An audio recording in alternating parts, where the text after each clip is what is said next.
Esto es Pretextos, un podcast presentado por HarperCollins México. En este episodio nos acompaña Noé Zabaleta. Noé es periodista desde hace 22 años, escritor del libro El infierno de Javier Duarte, articulista frecuente del Instituto de Medios de Al Jazeera para el mundo árabe, actualmente periodista en Crónica de Jalapa. Durante 10 años fue corresponsal del semanario Proceso. Ha colaborado para diversos medios nacionales e internacionales. Estudió periodismo porque quería cubrir una Copa del Mundo o una Copa Libertadores en fútbol, pero la vida lo fue llevando por otros senderos. Ahora, conozcamos más del autor, porque el libro solo es un pretexto. Hola, ¿qué tal? Hoy en Pretexto estamos muy contentos porque tenemos a Noé Zabaleta. Él es periodista de investigación, está lanzando su libro Buscadoras, y vamos a platicar con él acerca de muchos temas. Vamos a platicar del periodismo, vamos a platicar de las desapariciones, etcétera, ¿no? Nos da mucho gusto que hayas tomado el tiempo para estar con nosotros aquí en Pretexto y te damos la bienvenida. Hola Aldo, pues muy buenas tardes, agradecido aquí de estar en el programa Pretextos, a propósito del libro Las Buscadoras, y bueno, pues también ahí las gracias a HarperCollins que ha dado estas facilidades para andar por acá. A ver, platícanos. Primero nos gustaría saber cómo una persona normal que se dedica al periodismo quiere dedicarse al periodismo de investigación. ¿Qué pasó por tu vida en ese momento para que tú tomaras esa decisión? Yo creo, Aldo, que hubo ahí 3 etapas básicas. La primera, yo cuando era un puberto de 17, 18 años, pues yo tenía claro que quería ser periodista, ¿no? Pero yo quería ser periodista deportivo, andar ahí cubriendo Copas Libertadores, la Liga MX, un sueño, cubrir una Copa del Mundo y demás. Pero pues la vida te va llevando por otros caminos, otros senderos, ¿no? Yo cuando me graduó de periodismo en la Facultad de Comunicación de la Universidad Veracruzana, teníamos un equipo en Veracruz llamado Los Tiburones Rojos, ¿no? Y yo quería cubrir un par de años, 3, foguearme, agarrar experiencia y de ahí lanzarme a la Ciudad de la Esperanza, aquí a Ciudad de México. Y el equipo en mi primer año de graduado se fue a la segunda división. Entonces se acotan los espacios laborales para la prensa deportiva. Nadie me iba a detectar ahí. Y yo muy joven, 22 años, pues a lo mejor me dio tantito pavor venirme a la Ciudad de México a vivir con todo el monstruo que es una de las capitales más grandes del mundo y todo lo que implica la subsistencia laboral, profesional e incluso el tema emocional, ¿no? De estar aquí solo, sin nadie. Bueno, entonces opté por el periodismo. Me gustaba el periodismo cultural, el periodismo ecológico. Entonces, bueno, Veracruz es uno de los estados más ricos del país en ríos, manglares, dunas, bosques, cofres, sierras y demás. Entonces empecé a hacer periodismo de denuncia en cuanto a ecocidios, cambios de uso de suelo irregulares, atentados contra los manglares, intento de destrucción de las dunas para construir grandes resorts y demás. Y ahí anduve un ratito. Pero en el 2007, pues hubo un parteaguas en Veracruz que en otros lugares ya había llegado antes, que era el tema de la violencia y el crimen organizado. Yo lo recuerdo muy bien como si fuera ayer, marzo de 2007, en una narcocarrera de caballos en Villarín, una congregación del puerto de Veracruz. A escasos 20 minutos en automóvil de donde está uno de los acuarios más grandes de Latinoamérica, a escasos 15 minutos de donde está el ayuntamiento más antiguo de América, que tiene 500 años, que es el ayuntamiento del puerto de Veracruz, la zona de los portales, la zona de los hoteles, el malecón y demás, a escasos, ¿qué será? 16, 15 kilómetros, no creo que más, pues ahí se desarrollaban narcocarreras. Y una carrera de caballos con final de fotografía en donde las cosas se salieron de control, y se agarraron a balazos los que en aquel entonces eran los jefes de plaza de los Zetas. Nosotros antes de esa fecha de marzo 2007, los veracruzanos vivíamos con los ojos vendados. Creíamos que la violencia únicamente ocurría en Tamaulipas, que el narcotráfico únicamente estaba en Sinaloa, que en la línea fronteriza de Ciudad Juárez y demás. Entonces, nadie sabía cubrir la violencia en Veracruz, ni un solo periodista. Y nosotros, varios compañeros, entre ellos un servidor, pues fuimos aprendiendo al esquema de ensayo y error, y aprender poquito a poquito cómo cubrir la violencia. Y a partir de ahí me empieza a mí interesar demasiado el periodismo de investigación y sobre todo que, bueno, A mí me aburría demasiado andar correteando al alcalde, me aburría demasiado estar en el Congreso local viendo cómo 50 inútiles levantan la mano y aprueban leyes que no sirven para nada. Me aburría estar en las ruedas de prensa de algún secretario de despacho o en estos actos de cámaras empresariales donde desayunan y dicen que se van a invertir miles de millones de pesos y al final no se invierte ni la mitad. Y todos aplauden. Y todos aplauden y el reportero tomando notas, ¿no? Entonces a mí me empezó a interesar el tema de las vejaciones, a partir de que en marzo de 2007 nos dimos cuenta que el crimen organizado reinaba en Veracruz y estaba presente desde Pánuco hasta Las Choapas. Es un territorio muy, muy extenso. En Veracruz son 212 municipios. Pues empiezo a cubrir crimen organizado y me empiezo a meter en tema de investigación y me empieza a interesar sobre todo el rubro de vejaciones a derechos humanos. Porque bueno, al final del día el crimen organizado comete ilícitos. Esa es su principal fuente de ingreso. Cometer ilícitos con trasiego de drogas, trata de personas, cobrar piso, extorsión, reclusión por obligación y amenazas de muerte a gente, carne de cañón para sus fuerzas armadas, que no es otra cosa más que jóvenes. Y pues a partir de ahí le empezamos a dar. Después, 2002 entro a la revista Proceso y me especializo, por decirlo de alguna manera, en el tema de desapariciones. Y entonces ya mis coberturas ya no solamente eran en Veracruz, eran en Sinaloa, eran en Michoacán, Ciudad de México, eran en otras entidades. Incluso, bueno, ahora recientemente estuve varios ratos ya en Jalisco, ya por mi cuenta, ya no con la revista Proceso, sino reporteando por mi cuenta. Y es un tema que lamentablemente ya no lo puedes soltar. Creo que a partir de ahí me empezó, además del tema de desapariciones, también me gusta ver el tema de corrupción, policías con células del crimen organizado, nepotismo, temas de corrupción política, temas de narcofuncionarios públicos. Y de ahí pues no hemos parado, ya son 22 años así, tal vez de esos 22, la mitad de mi vida, la mitad de mi vida periodística, 10, 11 años, los esté dedicando a este tipo de temas. Ok, me llama mucho la atención y ahora que tocas Veracruz, fíjate que nosotros hace unos años, como bien dices, íbamos mucho a Veracruz en eventos, ¿no? En Boca del Río, esta zona nueva que hicieron como para hacer eventos. Y eso. Te puedo decir que íbamos a Veracruz 3 veces por año, por ejemplo. Sí, ¿no? La zona dorada que le llaman, que pertenece a Boca del Río.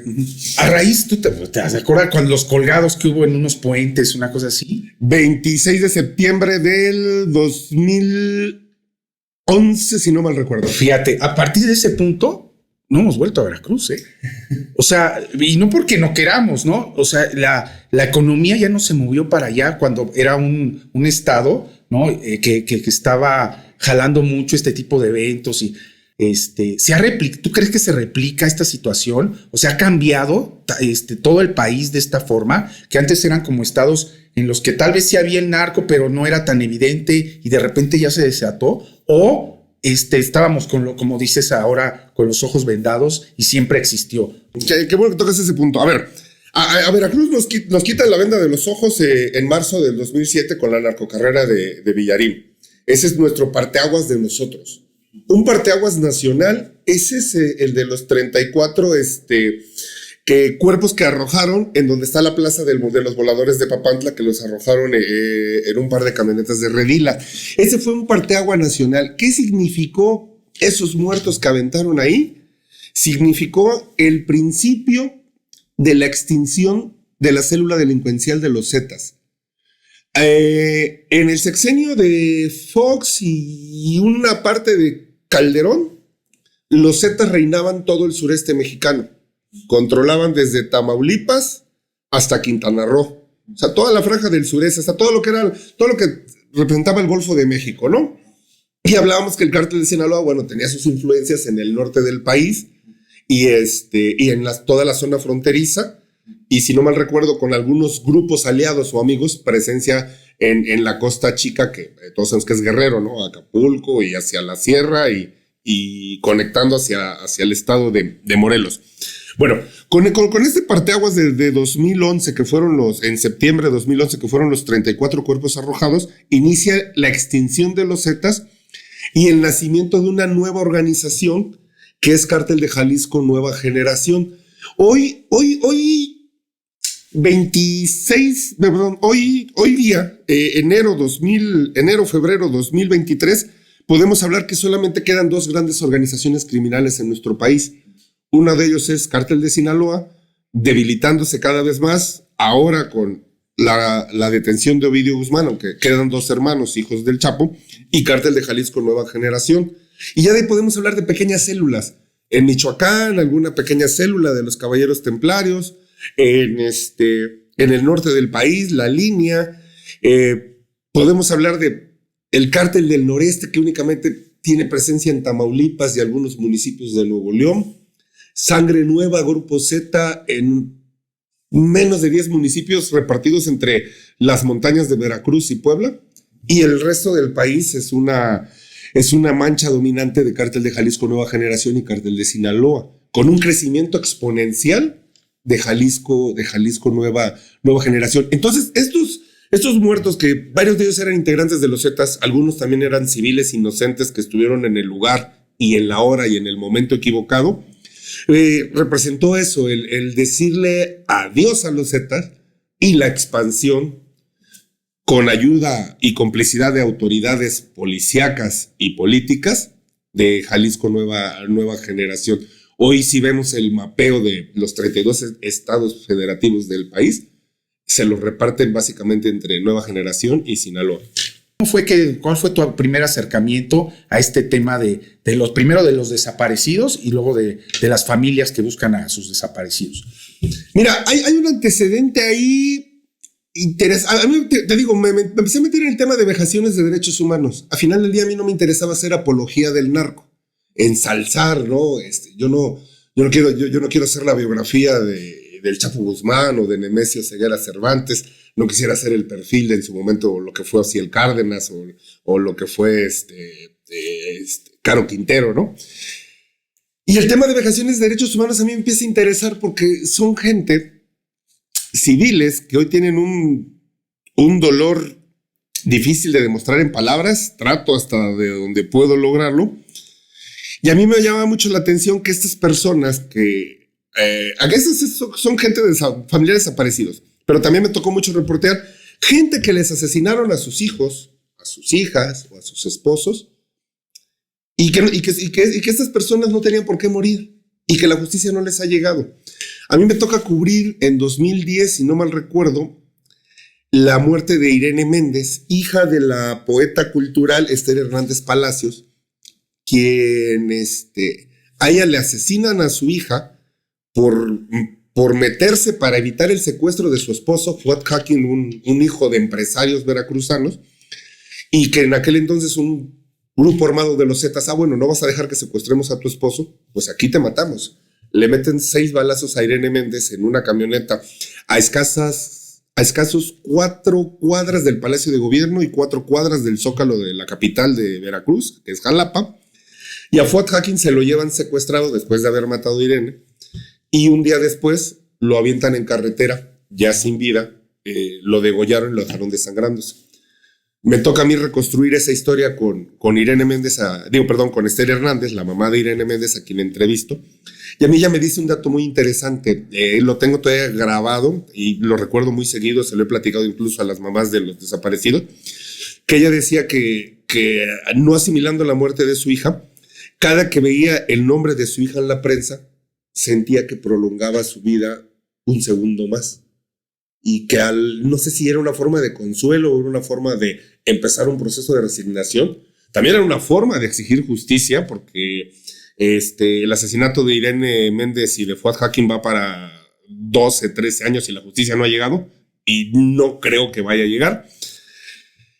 Y a partir de ahí a mí eso me cala hondo en el periodismo. Dejo tantito, cubría yo mucho congreso local, cubría mucho gobierno del estado, pero me aburría. A mí era un tema de esta declaracionitis y diarreas verbales del alcalde en turno, del gobernador entrante, de no, vamos a hacer el mejor gobierno de la historia, somos los que más hemos hecho obra pública, somos... no va a haber corrupción. No va a haber corrupción. Vamos a agarrar a todos. Sí, por encima de la... ¿Cómo era? Por encima de la ley nadie, por encima de la ley nada ni nadie, ¿no? Y esos discursos ensayados, trillados y demás. Entonces, Es esta historia de mí, de Irene Méndez y su mamá Esther Hernández, a mí me cala mucho. Incluso Esther Hernández escribe un libro que se llama Diario de una madre mutilada, que es una obra extraordinaria y de testimonial también de lo que es vivir el proceso del asesinato de un ser querido y de una persona que no merecía morir. Al poco tiempo que entrevisto a Esther Hernández me llega mi primer caso de desaparecidos. Y en aquel entonces en Veracruz estaba muy estigmatizado el tema de desaparecidos. Los reporteros no querían cubrir el tema de desaparecidos porque ellos pensaban que si se llevaron a fulano fue por algo, porque distribuía drogas, porque quedó a deber drogas, porque traficaba, porque seguro era del crimen organizado, porque seguro algo ilícito hizo. Que si se llevaron a fulana, porque seguramente se prostituía, porque seguramente andaba con un narco, porque seguramente le sacó un coche a algún cacique y le fue infiel. O sea, era un tema de estigmatizar de que si se los llevan es por algo, ¿no? Tienen alguna culpa, digamos. Que sí, me desaparecieron a mí por mi culpa. Yo soy el culpable de que haya llegado un comando armado y me haya sacado a punta de pistola encañonándome de mi casa, de un bar, de una fiesta, de la calle, de no sabemos de dónde me perdí, pero yo tengo la culpa, ¿no? Entonces empiezo a levantar testimonios y empiezo primero a hacer reportajes de desaparecidos cuando otros compañeros no los querían hacer por miedo, que puede ser válido, porque su línea editorial de su periódico no se los permitía, porque era el tiempo de Javier Duarte y un estado próspero, y Duarte el estadista del nuevo PRI que esperaba a México y que Peña Nieto reconocía y demás cosas, ¿no? Entonces, de repente a mí me empiezan a buscar madres de desaparecidos, porque entonces alguien les habló que Noé Zabaleta sí cubría temas de desaparecidos, y entonces yo me empiezo a involucrar con las madres, y yo no lo sé, Aldo, no me di cuenta en qué momento yo ya tenía una empatía fuerte con estas madres y en qué momento yo, el 50% de mi cobertura periodística abordaba el tema de desaparecidos de distintas formas. Exigir justicia, que los seguían buscando en vida, desapariciones recientes, desapariciones de larga data. Cuando me refiero a larga data, se refiere a aquellos desaparecidos que llevan más de un sexenio o un poco más, pero que ningún gobierno, ningún fiscal, ningún alcalde, ninguna autoridad les ha sabido decir qué pasó con su hijo y cómo va el avance de la carpeta de investigación. Entonces, pues así fui haciendo mi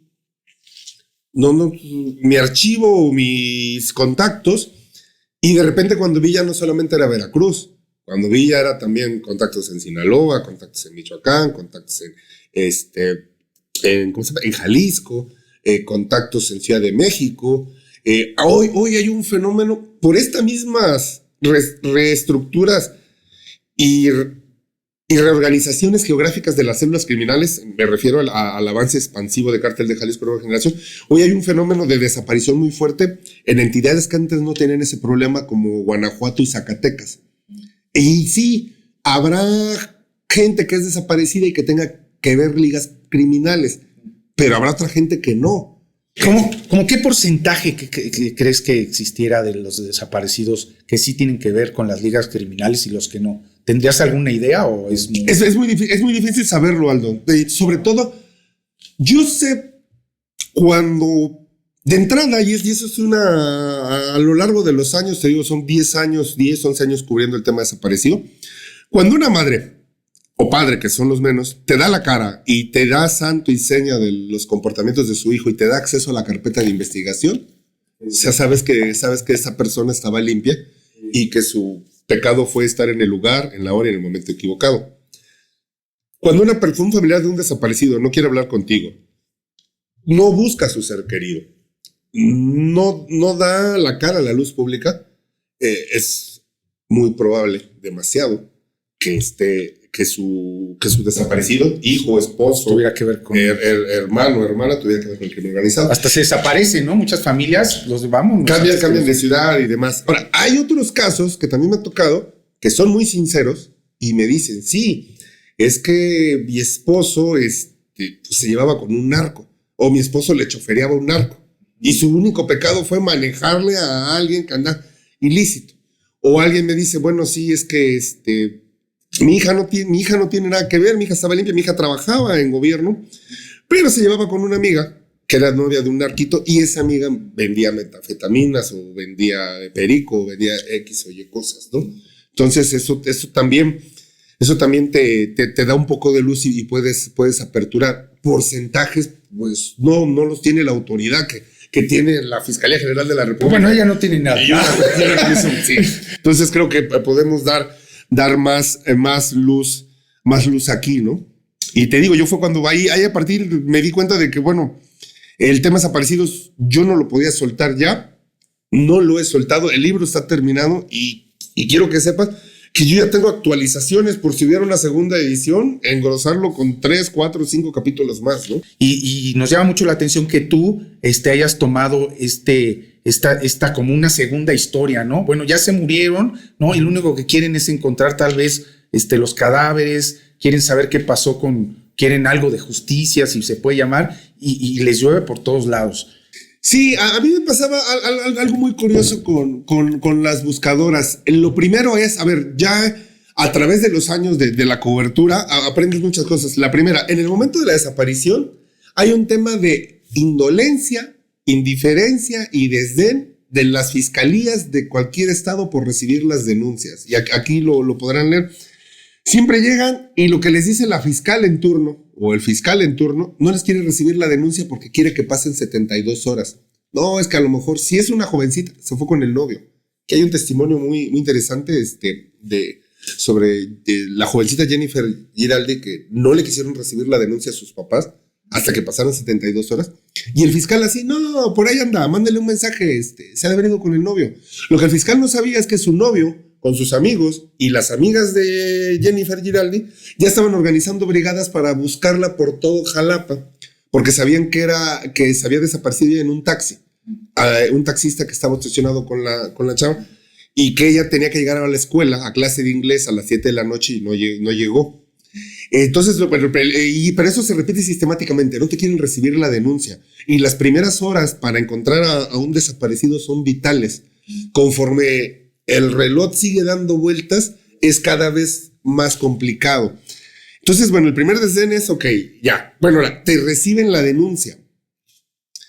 Los policías ministeriales o investigadores o los encargados de la Comisión Estatal de Búsqueda o de la Fiscalía Especializada de Búsqueda de Desaparecidos, y ahora ya inventaron la pomposa Comisión Ejecutiva de Atención a Víctimas, no se mueven. Tienen oficinas, tienen escritorio, tienen computadoras, tienen vehículos, pero no hacen diligencias de búsqueda. Esperan a que se les hagan 20, 30 carpetas, a que se concatenen 5 o 6 casos similares de desaparición o con el mismo modus operandi. Entonces, bueno, aquí vamos a buscar a estas 5 o 6 personas de un jalón, pero un mes después o un mes y medio después de su desaparición. Después, ¿qué sigue? La indolencia gubernamental. Que ellas, las mamás de desaparecidos, en modo hijos, hijas, esposos, hermanos, acuden y piden una audiencia con el gobernador para decir, oiga, su fiscal no está trabajando, la policía no me está ayudando, y el gobernador en una primera instancia las recibe, y yo las voy a ayudar, y tomémonos la foto, hagamos un boletín pomposo de que gobernador de Veracruz, de Jalisco, de Guanajuato, de Sinaloa, de Guerrero, de donde quieras, la foto apoyando y vamos a dinamizar y reabrir las carpetas. Y las mamás dan un voto de confianza. Y pasa una semana, 2 semanas, 3 semanas, un mes, 2 meses, 3. Llegamos al medio año y vuelve el tema de la desesperación de que el voto de confianza se agota por obviedad de razones. Y entonces nos metemos así en un tema de que también hay una mercantilización y politización de la clase política con los colectivos de desaparecidos. Porque al final de cuentas, la mamá, hermana, novia, lo que quiere es hallar a su ser querido. Entonces, en muchas veces aquí, serán el 80% de los casos, los testimonios están resignados, ok, a que mi hijo o mi hija fue privada de la vida. Lo que quiero es hallarla, encontrar sus restos óseos, darles una cristiana sepultura y tener dónde llorarles y dónde llevar flores el día de su cumpleaños, el día de su desaparición, el día de la madre, porque muchas de estas jovencitas desaparecidas dejaron a niños huérfanos en casa. y niños que ya están creciendo y que el recuerdo de su madre ya ahora es muy vago porque pues llevan 3, 4, 5, 6 años sin saber de ella, ¿no? Entonces, esto es lo que quieren las madres y no es un tema más que de humanidad, de impartición de justicia y impartición de justicia a medias, porque muchas madres a mí me lo han dicho. Noé dice, nosotros ya no buscamos culpable. Ya no me interesa si a mi hija o a mi hijo se lo llevó el jefe, el jefe de plaza de Jalisco Nueva Generación, o el jefe de plaza de Gente Nueva, o el jefe de plaza de Los Zetas, o el jefe de plaza de Sinaloa. A mí eso ya no me interesa, dice. Yo lo que quiero es encontrar los restos de mi hija y ir y darles cristiana sepultura. Y también ha pasado, Aldo, este es un caso muy reciente y por eso también decidí abrir con ese capítulo, de que la mercantilización y uso político de los colectivos desaparecidos incluso llegaron a esferas como la presidencia de la República. El hoy presidente de la República, cuando fue candidato presidencial, organizó un acto masivo en la en la emblemática Plaza de las Tres Culturas de Tlatelolco, donde fue la matanza del 68. Mandó a traer, con gastos pagados de la campaña, a las madres de desaparecidos de todo el país para prometerles que ahora sí se iba a abrir, que sí se iba a investigar la desaparición de sus hijos, que se iban a acabar las desapariciones, que se iba a trabajar muchísimo en la identificación de los de los miles, no cientos, no, de los miles de restos óseos que hay más acumulados sin identificar, y otros tantos en fosas comunes, también miles, en los distintos servicios médicos forenses del país. El avance ha sido pírrico. Y que además que se iba a castigar a los culpables, que acuérdate de esa frase que ni perdón ni olvido, ¿no? Ajá. No, pues ha habido perdón y le apuestan al olvido, ¿no? Ajá. Entonces han pasado 4 años y medio de un sexenio que incluso el año entrante ya entrará en renovación y la Procuración de Justicia no llegó. Peor aún, la Comisión Ejecutiva de Atención a Víctimas tenía un presupuesto para financiar las búsquedas masivas en fosas clandestinas. Ese presupuesto de 2 años hacia atrás se redujo. O sea, no ni siquiera se ha trabajado en algo, sino que además se ha acotado la búsqueda. En estados como Jalisco, con Enrique Alfaro al frente, llevan más de 1 año sin realizar mesas de trabajo de búsqueda de desaparecidos. En Veracruz llevan más de 3. En estados como Zacatecas y Quintana Roo, que apenas está empezando fuerte el tema de desaparecidos, ni siquiera se han organizado con mesas de trabajo para buscar a sus seres queridos. Entonces, también ese para mí es un tema medular. Ahora, no tan solo es el gobierno de López Obrador. Con Peña Nieto y con Calderón sucedió igual. El tema de los desaparecidos le apostaban a la minimización en la prensa, donde tenían convenios publicitarios importantes que no le dieran tanto eco al tema de los desaparecidos. Es como querer esconder el problema social debajo de la alfombra.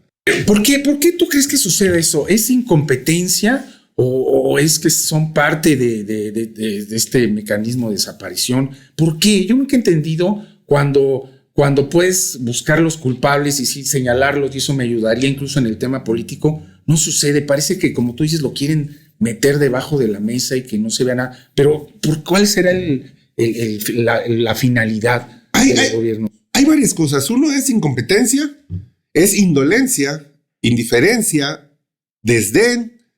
Es también mucho tema de complicidad, porque en la desaparición de una persona, casi siempre, el 80% de los casos, hay involucrado o un policía municipal o un policía estatal, marinos involucrados, algún servidor público de bajo rango, un director de algún ayuntamiento, algún regidor, etcétera.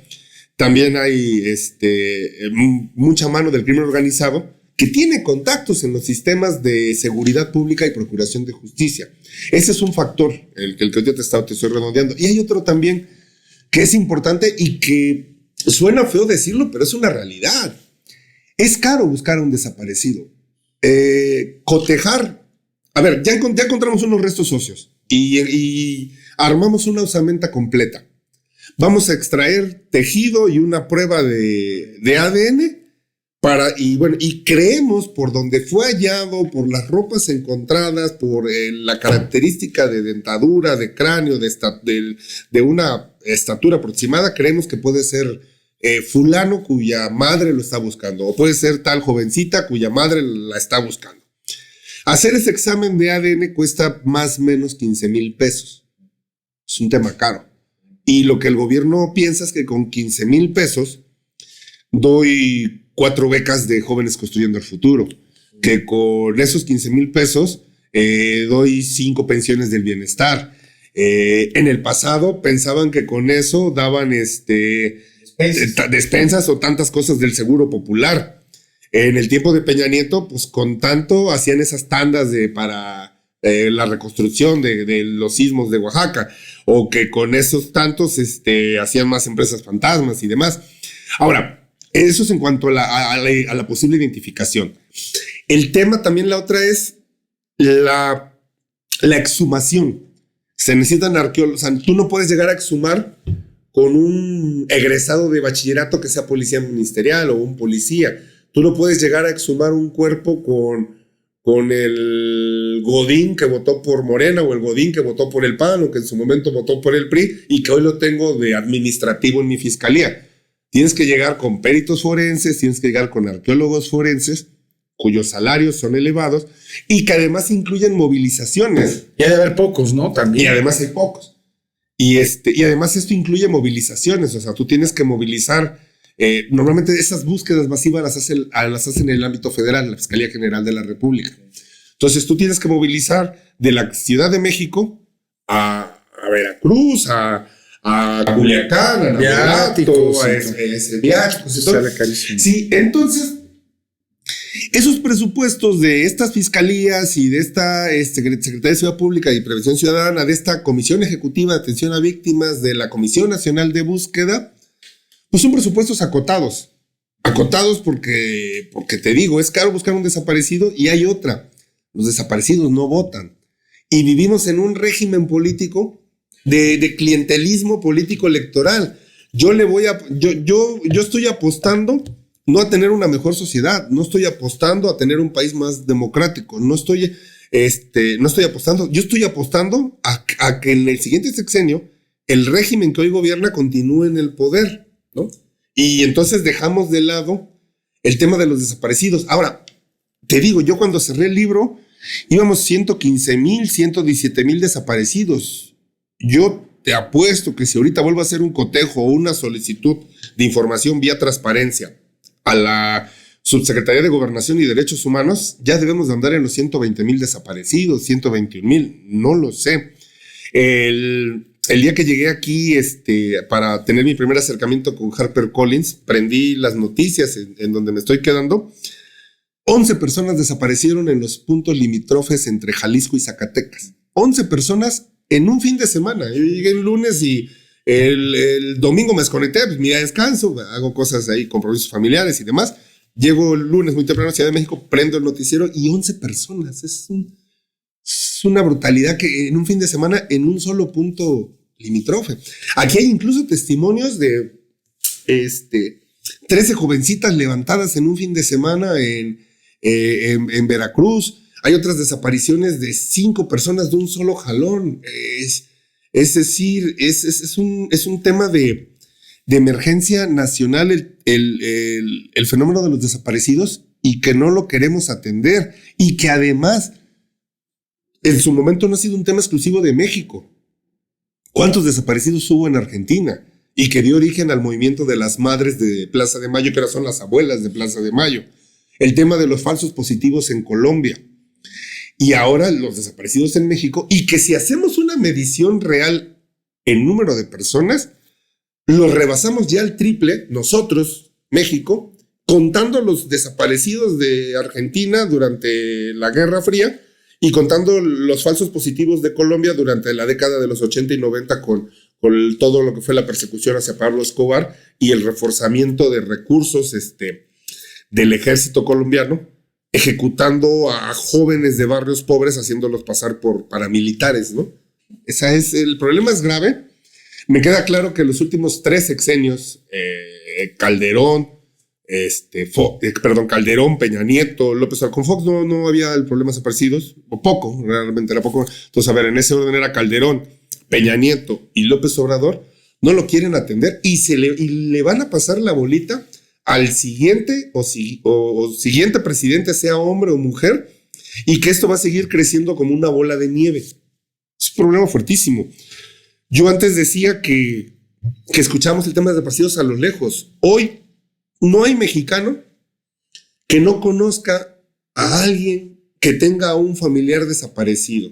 Es decir, a ver, tú, Aldo, a lo mejor con alguien que estuviste en la primaria o con alguien que estuviste en la prepa o que en tu primer trabajo, a lo mejor no tengas a un conocido que lo desaparecieron, pero sí debes de tener a un conocido que le desaparecieron a un familiar. Y igual yo, o sea, yo tengo a reporteros que han desaparecido, tengo a un par de compañeros que estudiaron conmigo en la primaria, lo desaparecieron. A uno de mis mejores amigos de la universidad, su mejor amigo se lo desaparecieron en Tustepet, Oaxaca, y podemos seguir así haciendo un árbol genealógico de desapariciones y que es un problema fuertísimo, ¿no? Qué barbaridad. Sí, estábamos viendo, a mí me llamó mucho la atención ahora que estábamos haciendo el book trailer de tu libro, unas fotos que nos hiciste llegar. Hay una fotografía, me imagino una madre, algo así, que se ve el guante y está el hueso, un hueso que encontró, ¿no? Yo me pongo a pensar, me imagino que ha de ser humano, ¿no? Me imagino que incluso estas personas hasta cuando encuentran huesos se ponen felices, ¿no? Cuando debería de ser algo que daría hasta horror. Entonces estas buscadoras se convierten en una especie de no lo sé, como de personas que ya no tienen, como con sus sentimientos cambian, me doy a entender, como que tal vez buscan consuelo en encontrar huesos de seres humanos. Sí es muy duro, ¿no? La vida actual de las personas que buscan a sus familias, ¿no? Sí, yo recuerdo, a mí la primera vez que entré a una fosa clandestina fue, si no mal recuerdo, en el rancho Tres Valles, el narcorrancho El Diamante, en Tres Valles, punto limítrofe entre Veracruz y Oaxaca. Ahí hallaron 33 cuerpos y después siguieron, ahí hallaron 33 cuerpos y no dejaban de sacar, y yo me acuerdo que un policía federal le dice a alguien de la fiscalía: ya tapa eso o no vamos a dejar de seguir sacando cuerpos.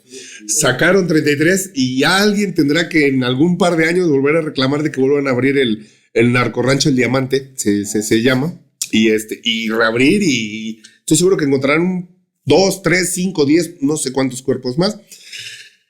Y a partir de ahí dije, me dio un giro la cobertura de desaparecidos. Ya cubría, pero era protestas, manifestaciones y demás. Dije, aquí ves otras cosas que como periodista no había visto yo en otros lados. De ahí fui a Colinas de Santa Fe, fui a Culiacán, Sinaloa, a Nabolato, al Mango, muy cerca de Mazatlán. De ahí, Jalisco. Y estas madres, que muchas veces, la mayoría eran amas de casa, algunas empleadas de gobierno, algunas emprendedoras, algunas metidas al comercio informal, algunas abogadas o contadoras, qué sé yo, otras, he conocido incluso una que es asesora del Congreso y tiene un hijo de desaparecidos, gente que ni por aquí le pasaba que le iban a desaparecer a un hijo. Al paso de los años, ven tanto la indiferencia gubernamental y la indiferencia de las fiscalías que ellas mismas se preparan,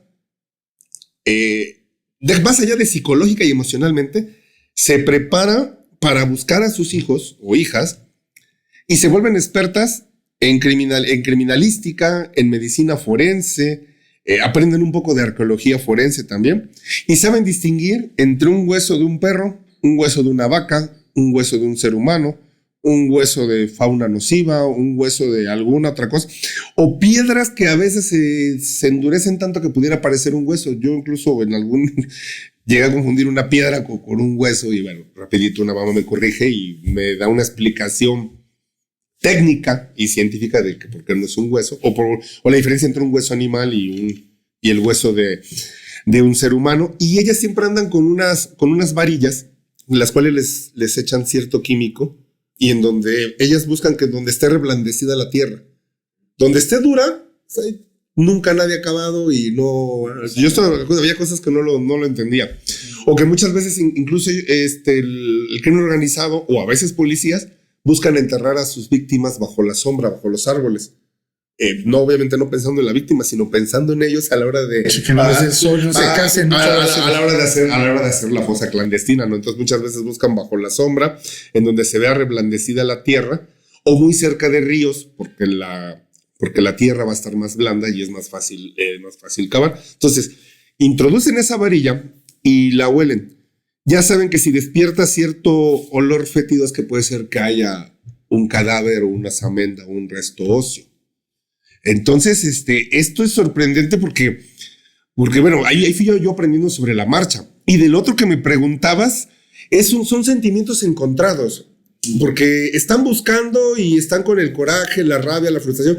A ratitos nunca falta la buscadora que es de sarcasmo, o es de buen humor, o es de tierra caliente. Entonces mete folcloro y mete el desmadre para en el dolor y en el viacrucis, porque es un viacrucis buscar a un desaparecido en una fosa clandestina, que la jornada sea un poquito más... No pasajera, y hay que hacerlo, y si no lo hacen ellas nadie más lo va a hacer, la autoridad me queda claro que no, pero al momento que logran encontrar un resto óseo o una samenta, ellas suelen gritar la palabra positivo, y a partir de ahí entran sentimientos encontrados, o sea, se ponen a llorar, hacen una oración, siempre llevan agua bendita, es un ritual, ¿no? Se abrazan, lloran un poco, y después viene este confort y esta alegría agridulce que tú dices, de decir, bueno, puede ser que no sea mi hijo, pero estamos ayudando a que alguien vaya a regresar a casa, no ahora, no mañana, en un par de meses, en un par de 6 meses, cuando a la fiscalía se le ocurra pues hacer los match de ADN y ojalá que pronto pueda volver a casa. Sí, esta es una alegría agridulce, pero primero viene la etapa de dolor, de llorar, de llorar de que, bueno, aquí vinieron a enterrar a un fulano que pudiera ser mi hijo, no sé si lo sea. Tiene mamá. Sí, pero tuvo nombre y tuvo apellido. Y aquí vinieron también a votar a alguien. Y aquí también viene a dar un poquito el resultado de mi lucha, de mi viacrucis, de estar con el pantalón lleno de lodo, de estar con picaduras de mosquito, con estas plantas que luego pican y se te pegan al cuerpo y no dejas de las rochas duele, ¿no? Es que tienen como espinas, ¿no? Sí, entre los matorrales y maleza y demás. Incluso ha habido en fosas clandestinas donde las madres tienen que hacer rapel. Entonces, aquellas que son gorditas, o yo que soy medio gordito, yo con toda la pena, yo no voy a poder hacer el rapel. Creo que aquella ocasión bajó un reportero. Yo no puedo porque pues, ahí me ando partiendo la crisma y a ver luego quién va a reportar. A ver quién escribe.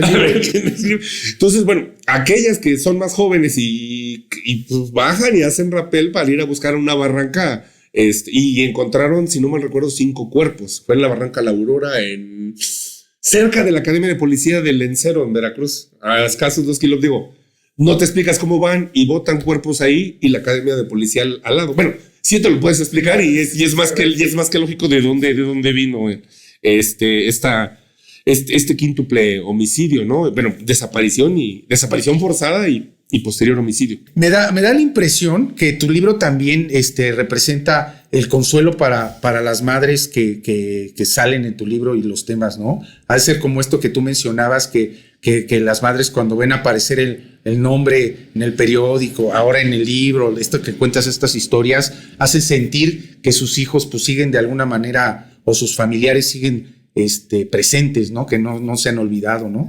Sí, es obvio. Eso es un homenaje a las señoras, ¿no? Porque a final del día, pues son ellas las que dejaron las labores del hogar o las que dejaron su profesión, las que dejaron su trabajo y yo me voy a buscar a mi hijo, ¿no?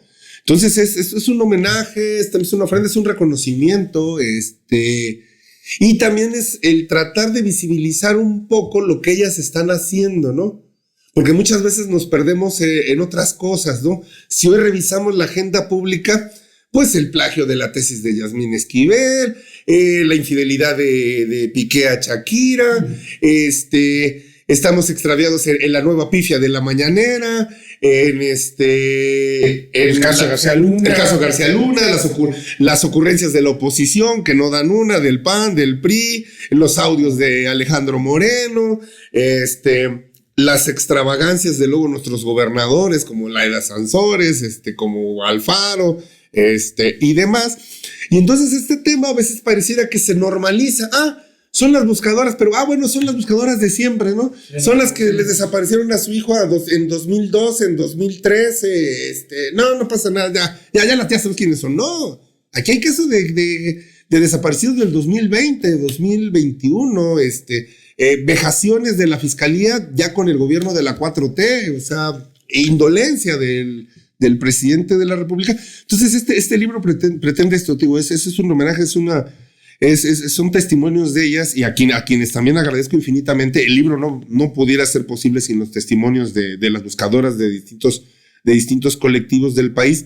También es cierto, esas señoras se han vuelto desconfiadas en algún punto, que a veces con los periodistas es difícil que se abran de par en par, porque hay mucho periodista corrupto que recibe dinero del gobierno. También hay que decirlo, son los menos, los mínimos, pero los hay. Si hay narcoalcaldes, narcopolicías, narcodiputados, narcoempresarios, narcocomerciantes, narcotaxistas, narcomecánicos, pues también hay algún par de narcoreporteros en todo el país que sus intereses sirven al crimen organizado, ¿no? Entonces, estas madres, alguna vez con algún tipo de desconfianza, pues poco a poco hemos aperturado la información con ellas y hemos trabajado de la mano con ellas, y aquí pues les mando todo mi cariño y un fuerte abrazo. Y que este libro, pues, es homenaje por completo a ellos. ¿Tú crees que existe la posibilidad un poco de que camine esto para algún lado, para que exista luz al final de este túnel? Mira, no podemos tener, en este tema de desaparecidos, no podemos tener un futuro sin darle un poco de luz o aclarar el pasado y el presente. Mientras tengamos cientos de miles de restos óseos apilados en fosas comunes en los panteones de las 32 entidades del país con el NI, que significa no identificado, mientras tengamos miles de restos óseos congelándose en refrigeradores de los servicios médicos forenses del país sin darles nombre y apellido, no se va a poder avanzar. ¿Cuándo se va a avanzar esto? Cuando un gobierno federal, no va a ser me queda claro, no sé si el siguiente o el del 2030 o el del 2036, decida realmente darle un presupuesto fuerte, sacrificando partidas presupuestales de otras cosas, de un tribunal electoral, de una Suprema Corte, de unas becas, de altos salarios, etcétera, para decir, ahora sí, vamos a ir forense por forense, haciendo un sistema nacional de ADNs y vamos a cotejar hasta que vayan apareciendo. Habrá, claro, miles de casos que no se van a poder aclarar y eso ningún gobierno lo ha querido decir y no lo van a decir, o no sé si habrá algún fiscal o fiscala o presidente o presidenta valiente que le diga a tal madre: a tu hijo o a tu hija ya nunca lo vamos a poder encontrar porque lo disolvieron en aceite o lo hicieron en ácido, o algún narco totalmente enfermo lo aventó a animales exóticos. Entonces nosotros ya no podemos ayudarte a encontrar a tu hijo y haremos lo de que es la respectiva reparación del daño, que es lo que ahora se ha manejado mucho, de reparación del daño a través de la Comisión Ejecutiva de Víctimas. Ese es un paso. Y en el segundo es, mientras no se den sanciones ejemplares a los policías, marinos, militares, policías ministeriales que participen por omisión o complicidad en desaparición forzada, el fenómeno de las desapariciones va a continuar irrestrictamente. Y se escucha feo, no sabemos cuándo nos pueda tocar a cualquier ciudadano que podrá estar escuchando este podcast o a cualquier familiar de nosotros, porque es lo que te digo. Yo hace 10 años los casos desaparecidos me llegaban a cuentagotas. Casos negligentes de participación por omisión o complicidad de autoridades, pero me llegaban a lo lejos. Y ya 5 años después me vine a cerrar un círculo donde te vienes dando cuenta que ya hay un conocido tuyo que desaparecieron, que ya hay un familiar de un amigo tuyo que también está viviendo en la misma problemática. Entonces, mientras no haya estas sanciones ejemplares, a ver, te voy a poner un ejemplo, Aldo, y con esto cierro. En el 2022, únicamente se emitieron 36 órdenes de aprehensión contra policías participantes en desaparición forzada.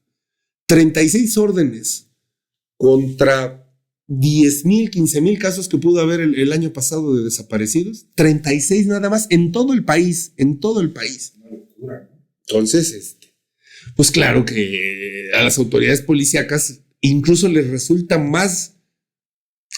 Las autoridades policíacas corruptas, habrá policías honestos, los menos, pero los hay. A las autoridades policíacas corruptas les conviene más incluso desaparecer que asesinar, ¿no? Aunque el otro lado de la moneda, en la víctima o en el afectado, sea al revés. A mí hay gente que me ha dicho, yo hubiera preferido que a mi hijo me lo hubieran, porque entonces ya yo voy, me lo recoge la autoridad, voy, lo entierro y cierro un círculo de dolor, ¿no?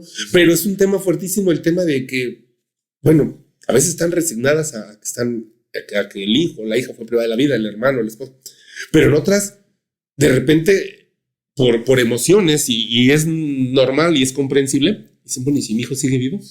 Si lo reclutó el crimen organizado y lo tiene trabajando por la fuerza en sus campos, en sus narcorranchos, si lo tienen cuidando a sus caballos, 1000 cosas.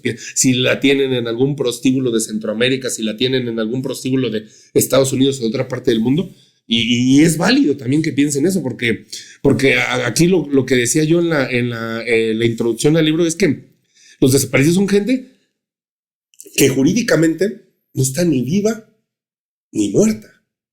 Y hasta que no se sepa realmente qué pasó con ellos, Están en el limbo. Están en el limbo, ¿no? Y eso es un tema fuertísimo.